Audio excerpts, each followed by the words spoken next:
Selamat datang kembali di Kota Kuliah Grafika Komputer dengan saya Sulaiman Santoso dan kali ini kita akan melanjutkan video kita yang kemarin dan kita akan belajar membuat garis dengan lebih baik. Jadi kalau di video sebelumnya kita telah belajar bagaimana cara kita membuat sebuah titik dan setting up kanvas kita ya. Di video kali ini kita akan belajar bagaimana caranya kita membuat sebuah garis. Ya, kita pengen tahu apa sih yang terjadi di belakang layar kalau kita buat sebuah garis. Dan ini adalah HTML standar yang kita akan gunakan pada hari ini ya. Jadi kita ingat di sini kita punya sebuah kanvas saja dalam body kita dengan nama kanvas 1 ya, lebar 400, tingginya 400. Kita punya juga CSS untuk kanvas tersebut ya, untuk bordernya aja ya. Lalu kita punya di sini coding kita yang kemarin. Jadi coding kita yang kemarin ini isinya adalah kita punya kanvas, kita punya sebuah function untuk menggambar titik, ya kita punya sebuah perintah untuk mengambil kanvas dari HTML-nya ke dalam variabel kita. Kita punya konteks di sini ya. Konteksnya langsung saya singkat ya, jadi satu buah baris ya, tadinya dua baris, var ctx dan ctx sama dengan, kita gabung jadi var ctx sama dengan. Gitu ya. Dan kita juga punya di sini var image data saya, ini saya akan mengambil image data dari kanvas saya, dari titik 0,0 sampai ke kanan bawah, yaitu lebar kali tinggi. Oke, nah di sini kita bisa menggambar di sini, sampai kalau kita udah beres menggambarnya, kita bisa menaruh image datanya kembali ke dalam kanvas kita. Oke, jadi kita menggambar di sini. Oke, nah sebenarnya di dalam video kita yang minggu lalu, kita sudah belajar bagaimana cara membuat garis mendatar. Ya, waktu itu kita buat garis mendatar dengan cara membuat garis ke kanan. Ya, begitu ya. Jadi kalau misalkan kita punya sekarang sebuah titik, misalkan titiknya ada di sini. Titik di sini adalah misalkan sebuah titik 100,100 gitu ya. Ini ya. Maka kalau misalkan kita pengen buat sebuah garis, kita akan buat titik lagi di sebelahnya, yaitu di koordinat 101,100. Lalu sebelahnya lagi, lalu sebelahnya lagi, lalu sebelahnya lagi, kita akan gambar terus ke samping supaya membuat sebuah titik. Nanti di ujung sini akan jadi 100 ditambah sebuah bilangan 100. Karena Y-nya tidak berubah, tapi X-nya, koordinat X-nya berubah. Ya, ditambah dengan sebuah nilai. Sebabnya kalau kita membuat sebuah garis lurus, maka kita bisa bikin di sini sebuah looping. Saja for var i sama dengan 0, i lebih kecil daripada 100, dan i plus plus. Di sini. Saya akan bisa panggil gambar titik kita yang kemarin ya. Kita oper image datanya. Kemudian lokasinya di mana. Ya, X-nya berapa, Y-nya berapa gitu ya. Sesuai contoh kita tadi. Warnanya apa? Di sini saya akan pilih warnanya merah aja deh. Nah, kalau kita udah save dan kita bisa lihat. Nah, kita bisa lihat sekarang kita punya sebuah garis berwarna merah di sini. Oke ya. Nah, itu kalau misalkan saya pengen membuat sebuah garis yang mendatar. Bagaimana kalau kita bisa membuat sebuah garis yang menurun, misalkan gitu ya. Kalau sebuah garis menurun, kan berarti, kalau misalnya saya hapus ya. Oke. Kalau saya hapus gambarnya, kalau saya gambar lagi, misalkan di sini. Maka sebuah garis yang menurun itu berarti saya punya sebuah titik di sini. Misalkan di sini adalah 100,100. Maka titik berikut yang harus saya gambar adalah titik yang di bawah sini. Itu adalah 100,101. Maka titik yang berikutnya adalah di sini 100,102 gitu. Dan kalau kita punya sebuah garis menurun, maka ujungnya kita akan punya sebuah titik atau sebuah garis atau sebuah titik ya. Sebuah titik yang adalah 100 karena X-nya tidak berubah ya dengan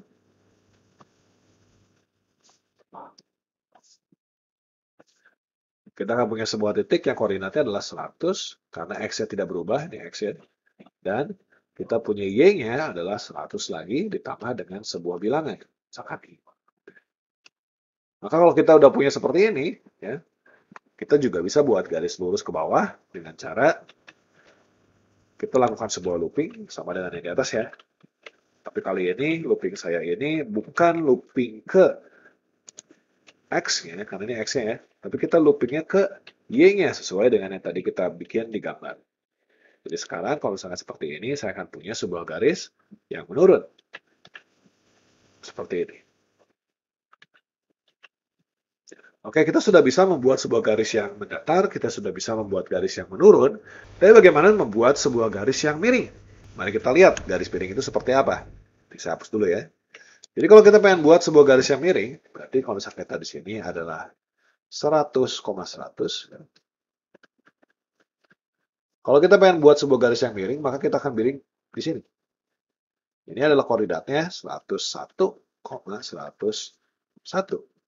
Kalau berikutnya kita bikin di sini, dia adalah 102,102. Kalau kita teruskan membuat sebuah garis yang miring seperti ini, maka kita akan punya koordinatnya adalah 100 ditambah sesuatu dan 100 ditambah sesuatu.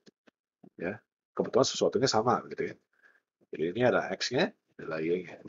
Bila seperti ini, maka kita bisa bikin sebuah garis miring dengan cara kita punya sebuah looping. Nah, loopingnya boleh satu, boleh dua, terserah Anda. Kalau saya, karena nilainya sama, saya jadi satu aja ya.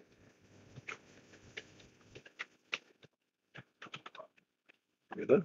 Oh, ya, sorry. Oke. Ya. Sini saya menggambar titik.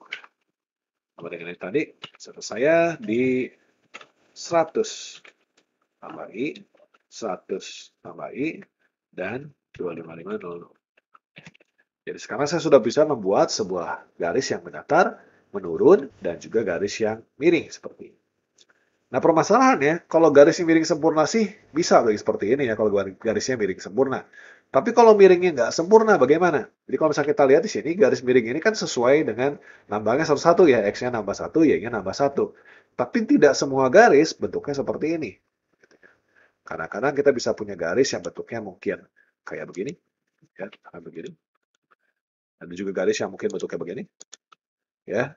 Ada garis yang bentuknya juga misalkan yang miringnya rada aneh gitu ya. Kayak misalkan turun begini juga bisa ya. Atau juga menurun ini kalau misalnya ini bisa juga menurun yang seperti ini. Nah kalau menurun yang seperti ini kita bisa lihat dari kotak-kotak di sini, nambahnya itu nggak satu-satu. Jadi kalau kita lihat misalkan garis yang bawah ini ya, kalau saya lihat yang garis bawah ini, kalau misalkan titik yang pertama, misalkan ini titik 100 gitu ya, maka titik yang kedua itu nggak langsung nambah ke 101 Y-nya, dan juga nggak langsung nambah banyak gitu ya. Nambah X-nya 1, tambah 1, X-nya tambah 1, tapi untuk Y-nya tidak nambah. Tapi berikutnya nanti di sini, X-nya tambah 1, Y-nya juga belum nambah. Berikutnya kita di sini. Kita nambah 1, tapi di sini nambahnya 1. Jadi persamaannya tidak semudah, ya, tidak semudah persamaannya seperti yang kita punya di garis miring sempurna seperti ini. Jadi di sini sebenarnya nambahnya itu sedikit-sedikit, nggak nambah satu sebenarnya. Jadi kita bisa lihat kalau untuk yang kasus yang ini, kalau kita pengen bikin sebuah pixel, kita tambahkan X-nya 1 terus, ya. Tapi Y-nya tidak nambah satu-satu. Kita perhatikan di sini Y-nya tidak tambah satu-satu.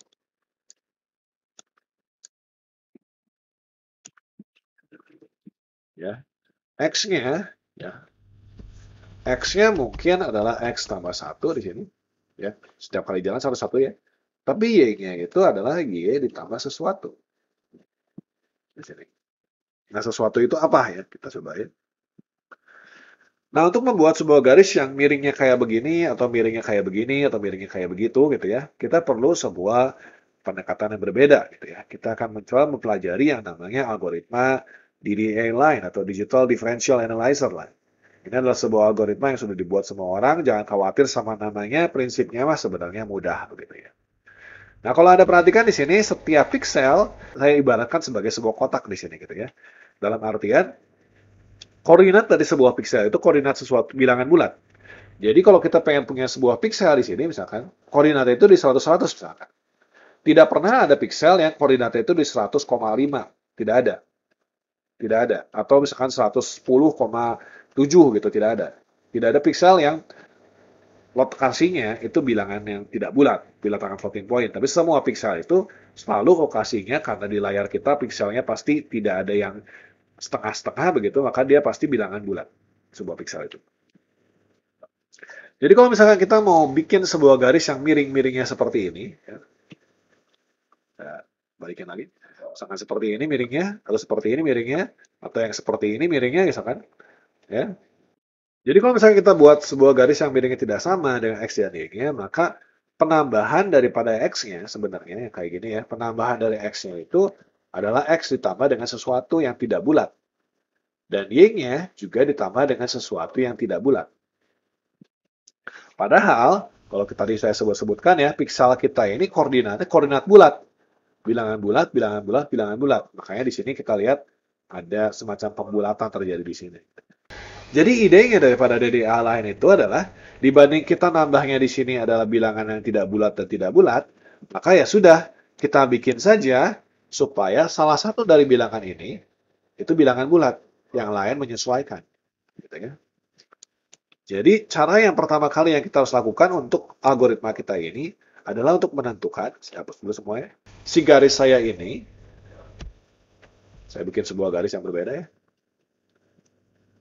lebih besar selisih daripada X-nya, atau lebih besar selisih daripada Y-nya. Jadi ini contoh garis yang pertama ya, ini contoh garis yang kedua. Di contoh garis yang kedua, selisih X-nya itu lebih besar daripada selisih Y-nya. Gitu ya. Jadi kita akan bagi garisnya jadi dua macam tipe, garis tipe 1 dan garis tipe 2. Ya. Nah, tadi kan saya udah bilang bahwa tadinya kita akan punya sebuah X adalah X tambah dengan sesuatu, ya. Dan Y adalah Y ditambah dengan sesuatu. Nah, ide daripada DDA algorithm adalah supaya kita punya salah satu daripada tanda tanya ini menjadi bilangan bulat. Nah, yang mana? Tergantung dari yang mana yang lebih besar antara delta X dan delta Y. Jadi selisihnya lebih banyak yang mana? Kita pakai yang itu. Nah, kenapa seperti itu? Saya akan lihat sebenarnya seperti ini.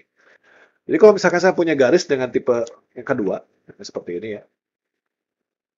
Ya. Ini garis tipe 2 ya. Kita mulai dari titik yang ini. Ya. Ada dua macam pendekatan.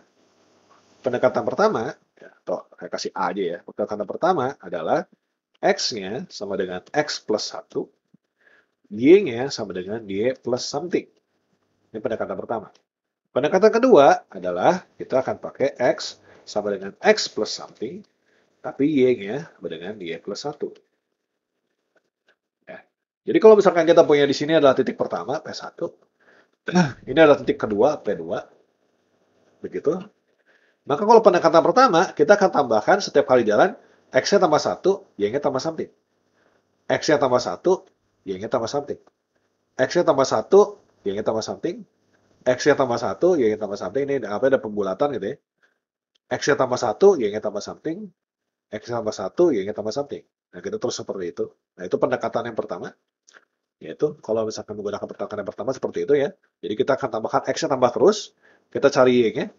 Kita tambahkan X-nya bilangan bulat. Tapi Y-nya nanti akan melakukan pembulatan. Jadi tambah sama bilangan floating point. Di sini kemudian dilakukan pembulatan. Oke, itu cara pertama. Cara kedua adalah kita jalannya adalah Y-nya. Jadi kita tambahkan Y-nya 1, tambah 1 di sini. Kita cari X-nya di mana? Misalkan di sini. Kita tambahkan lagi Y-nya 1. Ya, nanti ke sini. Kita cari X-nya di mana? Di sini. Kita tambahkan Y-nya 1. Kita cari lagi X-nya di mana? Di sini. Tambahkan lagi Y-nya 1. Kita cari lagi X-nya di mana? Di sini. Anda bisa lihat di sini kalau misalkan di sini delta Y-nya sama delta X-nya lebih besar delta X-nya, maka kan lebih baik kalau kita pilih yang A. Kenapa? Karena jadinya kita lebih punya banyak titik. Semakin banyak titik yang kita miliki, maka garisnya akan semakin smooth.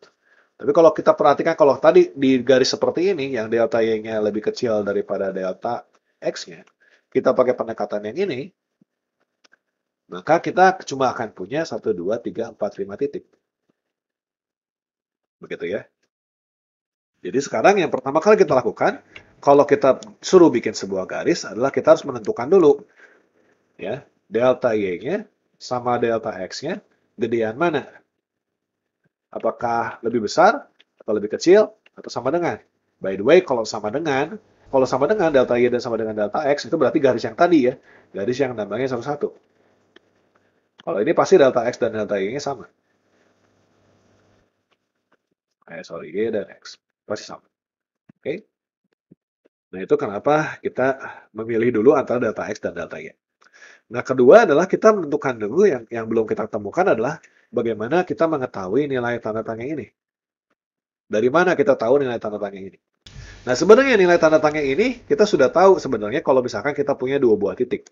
Jadi kalau misalkan kita disuruh bikin sebuah garis, misalkan dari sebuah titik P1 ke titik P2, ya, dia punya X1, Y1, dia punya di sini X2, Y2, gitu ya. Maka kita bisa bikin garis dari sini ke sini. Nah, gimana caranya kita bisa menentukan kemiringan dari garis ini? Nah, sebenarnya di dalam matematika kita sudah tahu caranya, yaitu menggunakan yang namanya gradien.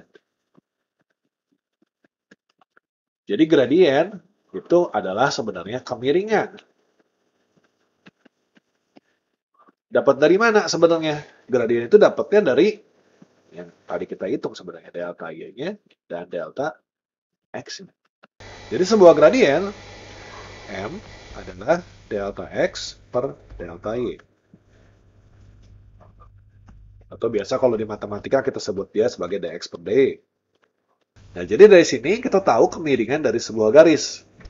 Berarti kalau misalkan kita jalannya seperti ini, X plus 1, maka Y-nya bisa kita tambahkan dengan, maka si tanda tanya di sini adalah sebenarnya bisa kita gantikan dengan gradien atau 1 per gradien, tergantung dari dia X atau Y yang ditambahkan. Oke, semoga kalau begitu kita sudah mengerti secara konsepnya seperti apa ya.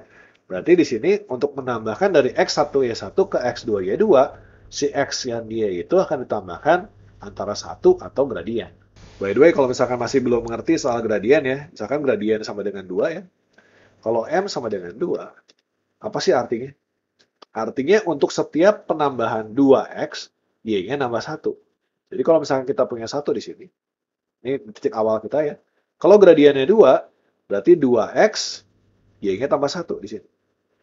Berarti garisnya kayak begini. Kalau gradiennya di sini adalah setengah, berarti untuk setiap penambahan 1X, akan jadi penambahan 2Y. Berarti kalau misalkan titik awalnya di sini, tambah 1X, Y-nya tambah 2. Di sini. Maka garisnya seperti ini.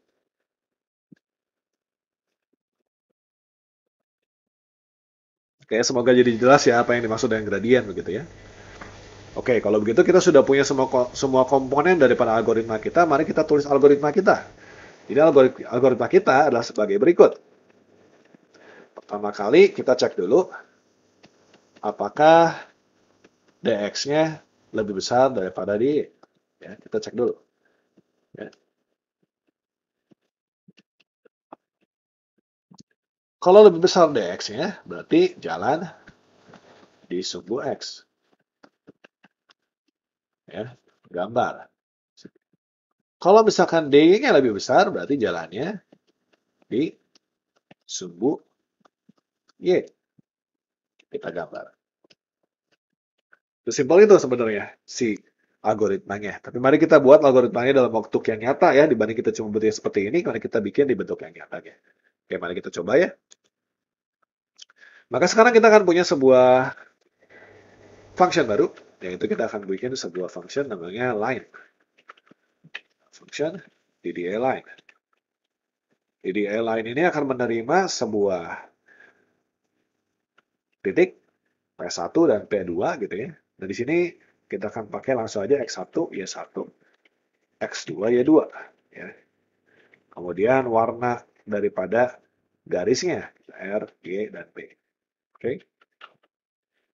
Jadi kita punya di sini dua buah titik, X1, Y1, dan X2, Y2. Nah, sekarang yang kita lakukan pertama kali adalah ngecek si dx-nya. Dx-nya adalah tentu saja X2 dikurangi X1. Sedangkan dy adalah Y2 dikurangi Y1.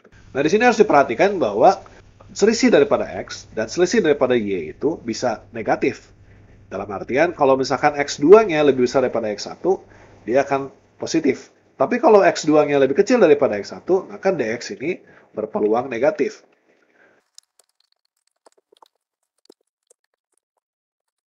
Gitu ya. Ini juga bisa positif dan negatif. Maka ketika kita membandingkan, ya, membandingkan dx lebih besar daripada dy, kita nggak bisa langsung membandingkan seperti ini aja langsung. Nggak bisa. Tapi sebaiknya kita lakukan dulu sebuah absolut. Supaya kita pastikan yang kita bandingkan itu adalah jumlahnya, bukan plus minusnya tidak mengganggu. Nah, kalau kita sekarang sudah punya seperti ini, maka kita bisa menggambar garisnya di sini.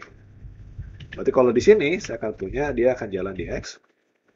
Di sini kita akan punya dia akan jalan di Y. Seperti itu ya. Oke, nah kalau misalkan di sini saya punya jalan di X, maka berarti kita akan lakukan looping. Ya, kita akan lakukan looping. For di sini misalkan kita punya sebuah variabel namanya X, var X, ya, adalah X1. Kalau kita mulai dari X1 ya, kemudian kita akan punya di sini var Y adalah Y1. Ini adalah X awal dan Y awal. X di awal dan Y di awal. Nah, di sini jalannya daripada looping kita itu bisa ke kanan, bisa ke kiri, tergantung dari apakah si X1 dan X2 itu lebih besar mana. Jadi sebenarnya di sini kita bisa if lagi. Bisa if lagi di sini. For-nya. Kita bisa if X2 lebih besar daripada X1. Ya.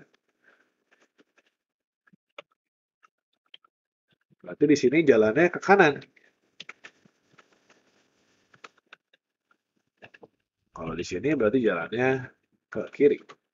Ya, karena X2-nya lebih kecil daripada X1. Gitu ya. Maka kalau jalannya ke kanan, maka berarti di sini saya akan lakukan sebuah looping for, ya, kita akan pakai X yang sama aja deh. Kita pindahin aja ya variabel ini ke dalam ya, kita nggak perlu ada di sini. Jadi misalkan X2 lebih kecil dari 1, kita akan lakukan var X adalah X1, yang dari X1 ya, sampai dia lebih kecil daripada X2. Ya. Kita akan tambahkan dia dengan 1. Ya kan, dia tambahnya dengan 1. Kemudian di dalamnya sini, kita akan lakukan si Y-nya adalah Y. Di sini saya akan bikin dulu var Y adalah Y1. Y-nya adalah Y ditambah dengan dx per dy. dy per dx ya. Karena ini 1 per L. Itu. Kemudian kita akan lakukan di sini gambar titiknya. Gambar titik. Kita akan kasih image data saya. Oh, sorry. Kita belum pasang image data ya. Kita akan pasang dulu image datanya. R, gimana? Kalau di sini kita akan punya image data di sini. Oke. Seperti itu untuk kalau kita jalan di X dan kalau misalkan dia dari kiri ke kanan. Oke. Oke, jangan lupa di sini kita kasih absolut aja ya. Diabsolutkan. Oke. Kita gambar titik. Berarti kalau untuk yang bawah sini kita akan punya hal yang sama. Tapi karena dia geraknya ke kiri, berarti dari X1 dia harus lebih besar daripada X2. Kita akan min-min. Oke. Kita min-min. Tambah juga. Seperti itu. Kita akan copy hal yang sama untuk di Y. Tapi kali ini bukan X2 lebih besar dari 1, kita ganti jadi Y2. Y2. Y1. Kita akan punya X sama dengan X1. Dan sini ganti dengan Y sama dengan Y1. Sampai Y-nya lebih besar daripada Y2. Jadi kita akan ganti dia supaya dia berjalan di sumbu Y. Nah, di sini kita akan ganti X-nya ditambah dengan X tambah dx per dy. Jadi ini adalah M. Ya, jalannya sesuai dengan gradien. Kita akan lakukan hal yang sama di bawah sini. Atau kita copy aja ya. Kita copy aja. Kita pisahkan ke sini. Tapi kali ini kita akan ganti ini lebih besar, dan kita akan ganti dia min-min, karena dia berjalannya mundur ke belakang. Ya. Belakang kita punya sebuah garis seperti itu. Oke, kalau sudah kita akan coba aja langsung di sini dengan buat sebuah garis. DD, line, kita akan masukkan ini data saya. Kita akan buat dari 00 sampai 100, kita akan kasih warnanya 0, 250, 0. Di warna green, kita akan coba ya. Kita lihat sekarang kita punya sebuah warna garis warna hijau seperti ini. Kita akan coba kalau kita punya garis sebaliknya, ya, dari 100 sampai 0,200 akan ini. Kita lihat kita punya sebuah garis seperti ini. Dari 0,200 kali ke bawah bisa, ke atas bisa. Ya. Kita akan bikin sekarang dari atas ke bawah ya. Kita akan bikin atas ke bawah tapi miring ke belah kiri. Itu berarti dia dari 200, 0, ya, 200,0 sampai dia ke 100,100. Kita coba lihat, berhasil. Mari kita coba bikin sebuah garis lurus juga dari sini. Kita coba bikin garis lurus. Berarti dari misalkan 0,200 sampai ke 200,200. Nah, kita punya garis lurus seperti ini. Jadi fungsi lain DDA kita sudah hampir selesai, tapi di sini ada sedikit tambahan. Jadi kalau misalkan saya ganti tadi DDA lainnya menjadi seperti ini, kita bisa lihat hasil daripada line saya itu akan jadi seperti ini. Aneh banget begitu ya. Ini kenapa bisa seperti ini? Karena yang terjadi adalah kita masukin nilai floating point ke dalam fungsi gambar titik kita. Jadi supaya gambar titik kita bisa mengatasi floating point tersebut, ya kita bulatin aja. Jadi kita bisa pergi ke fungsi gambar titik kita, ya, dan kita bisa ubah di sini y-nya jadi mat.seal, kita bulatkan ke atas ya, y, dan mat.seal buat X. Jadi kita selalu bulatkan dia ke atas, entah dia X atau dia Y akan dibulatkan, sehingga kalau kita lihat, sekarang hasil garisnya sudah benar. Begitu ya. Oke, jadi dengan demikian Anda sudah mempelajari bagaimana sih caranya kita bisa membuat sebuah garis dengan menggunakan algoritma DDA. Sebenarnya masih banyak lagi algoritma untuk membuat garis, tapi saya serahkan pada Anda saja. Kalau Anda pengen tahu, silahkan search di internet, di googling, bisa lihat line algoritma seperti apa aja. Gitu ya. Oke, terima kasih banyak atas perhatiannya. Terima kasih.